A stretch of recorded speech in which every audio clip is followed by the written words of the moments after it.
Bonsoir, on va commencer aujourd'hui notre troisième rencontre et, par rapport à la problématique du lien fraternel. Aujourd'hui, on va travailler un niveau assez important, intéressant, que c'est la question du transgénérationnel dans les liens fraternels.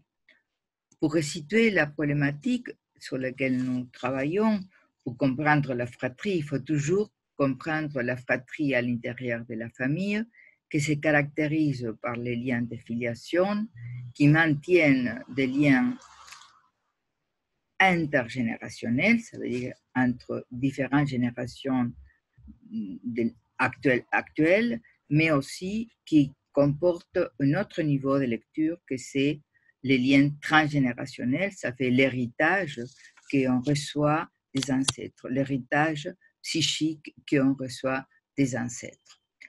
Et il y a un autre aspect que je voudrais centrer aujourd'hui qui concerne les formes de transmission psychique.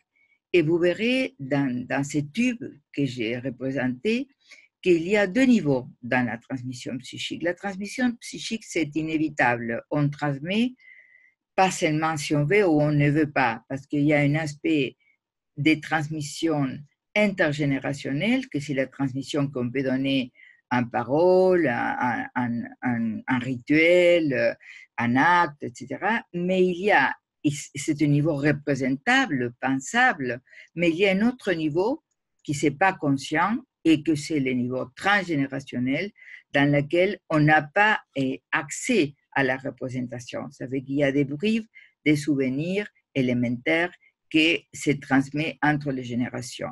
Et le fraternel, c'est justement ce modèle de relation du fraternel que nous recevons comme héritage de nos ancêtres, pas d'une façon passive, parce qu'on peut les recevoir, s'approprier et les transformer.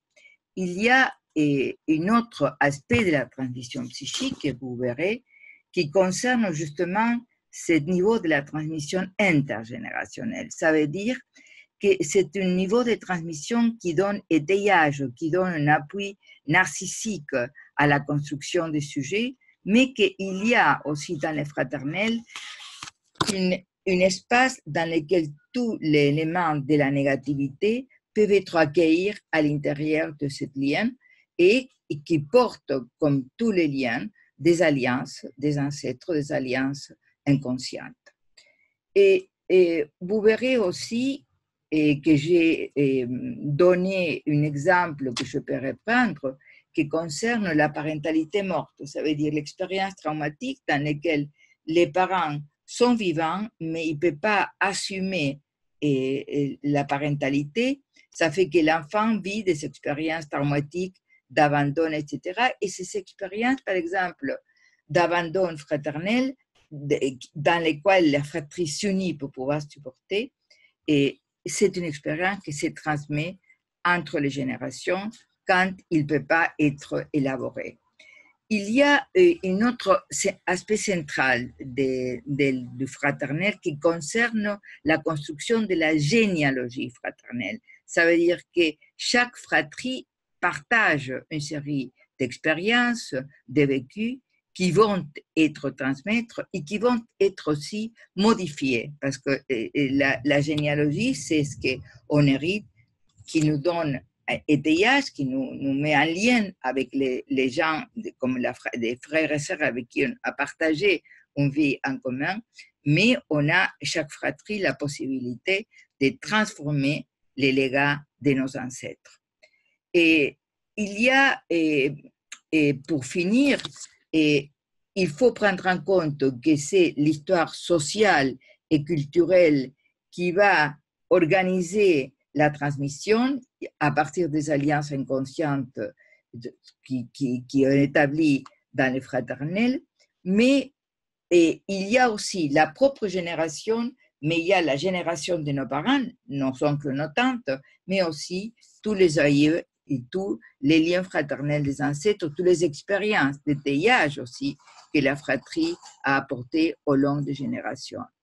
Pour finir cette rencontre, je vais vous dire que les fraternels a une fonction psychique qu'on peut différencier en 4 axes. D'une part, ils contiennent toute l'expérience du négatif et des pots de l'expérience du négatif, ça fait qu'il peut contenir et transformer. D'autre part, ça veut dire qu'il peut justement, à partir de ce moment, il peut contenir, il peut transformer les éléments de la transmission, ça veut dire à partir de l'élaboration de ces sentiments, parce que la fratrie a aussi la possibilité de nous aider à nous lier en point intra- et interpsychique. La fratrie, souvent, les frères et sœurs, quand ils sont les petits, ils ont la capacité de traduire les émotions que les frères et sœurs ne peuvent pas verbaliser. Ça veut dire que la fratrie, c'est un traducteur aussi de l'expérience émotionnelle. Et d'autre part, pour finir par rapport à la traduction, effectivement, on reçoit un stock d'expériences et la capacité qu'on a, c'est de pouvoir les transmettre entre les générations pour pouvoir, et j'insiste, pas qu'on est marqué passivement, sinon activement, on peut aussi modifier l'héritage. Merci et on se verra prochainement. À la prochaine, qui sera notre 4e rencontre. À bientôt.